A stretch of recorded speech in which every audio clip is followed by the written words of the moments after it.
beautiful is coming back and subscribing to my YouTube channel. Wow.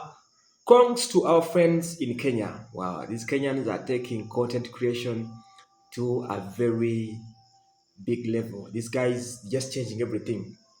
On today's case, I have seen Nick Clegg.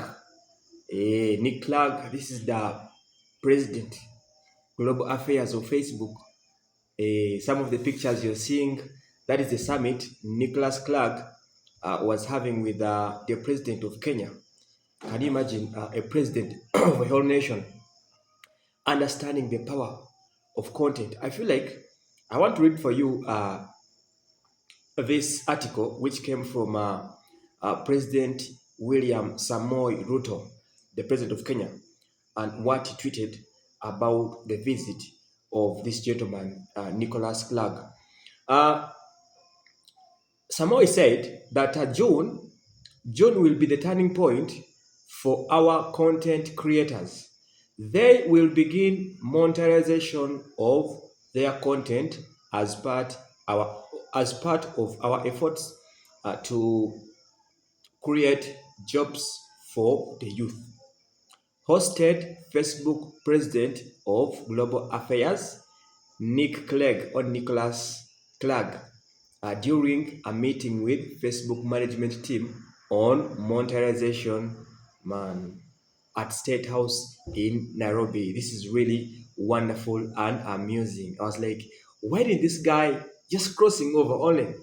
Man, Ruto, we thought you were our friends in Uganda here. We thought Ruto, you're our friend. You love our president so much. You love Museveni. You were here even like 2 weeks ago.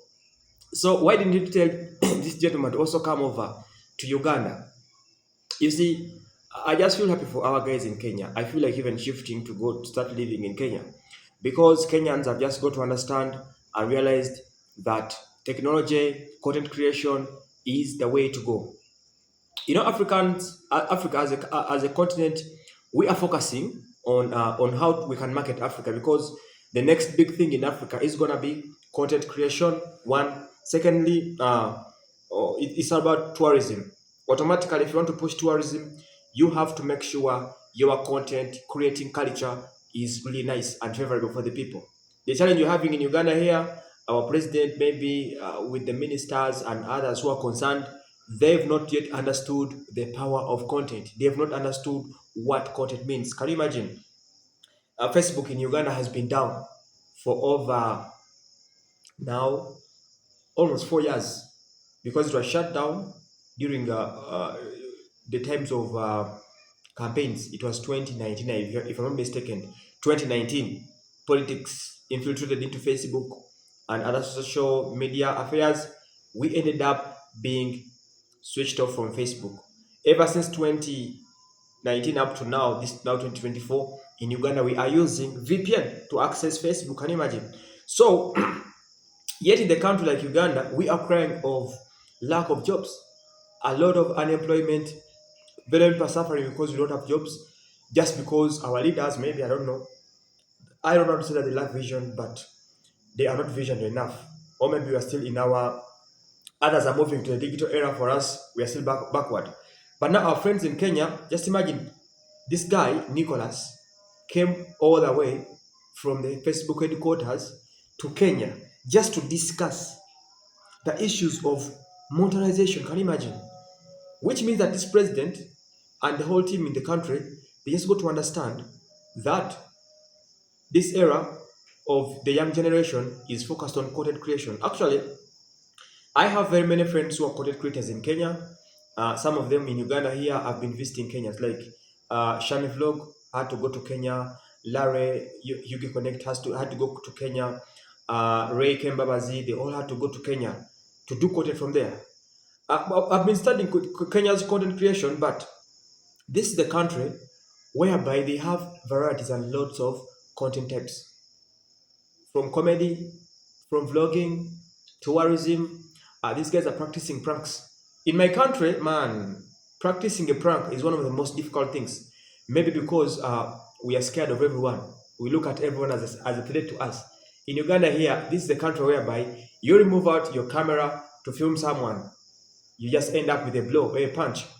So you just move on your camera to film up a street, you end up being questioned by the police or security guards, anyone. So in Uganda, a lot of problems are facing content creators. Guys, in Kenya, this is a very big deal. If at all Facebook is going to be monetizing Kenya, man, just imagine. Let me just check. I had forgotten this. Let me check uh, countries countries where Facebook pays only. Let's just take here and see the countries in Africa. I'm just bringing out this to show you how what is happening in Africa. For example, the countries where Facebook pays is Egypt and South Africa. So one is in the north, another in South Africa. So Kenya is going to join the list just 3 or 2 months from this time. Wow, this is just great. So just imagine in the same country, YouTube is paying them, which means that YouTube content creators are getting money. Facebook creators are going to be getting money. That is all employment opportunities. You're going to be seeing TikTok paying them. There is Twitter, or what you call X. In Uganda, if you want to earn money from X, you have to sign in from another country, which means that you have to get someone from another country where monetization is acceptable. You put in your logins, you trust that person, you start receiving the money. If that person isn't trustworthy, you may end up losing it. I'm getting it. So, if Kenya has gone to that level, which means that out of the many people who use Facebook in Kenya, wow, just imagine a certain percentage of those ones getting paid per month. Hey, so which means that after the monetization of Facebook in Kenya, you may see around 10,000 people start earning money. That's already job employment opportunities. Now that the fight and curbing of unemployment. In my country, we are still fighting social media.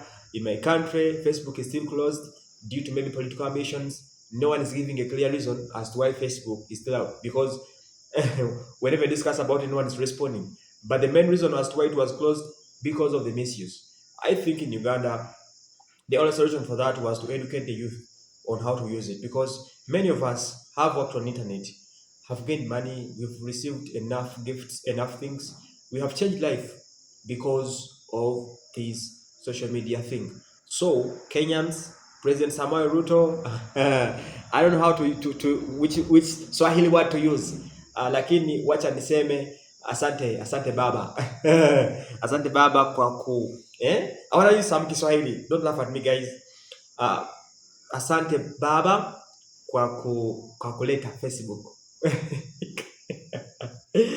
It's just funny. You know, Ugandans in East Africa, I think we are one of those countries where Swahili is less used, and our government is injecting in money so that we can learn more of it. So, asante, tuko pamoja kwa Facebook. I'm trying to mean that thank you so much, Baba Ruto, for accepting and monetizing Facebook in Kenya, whereby our fellow youths are going to be getting enough, are going to be getting good money, are going to be getting some employment opportunities, they're going to be marketing. And even for the country, as the tourism sector of Kenya, guys are going to be marketing the country, their country globally, because these guys will be putting their content on Facebook with just only one purpose: to get money.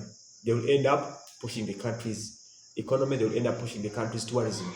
Are you together? So, guys in Kenya, you are the next big thing. I think this time around, we should come to Kenya. Let me call on my friends.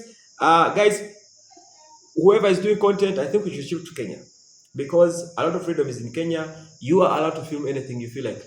Someone can even go and film at the guest house. That is Kenya. But in Uganda here, we're going to try it and see what will happen to you, man. So Kenyans,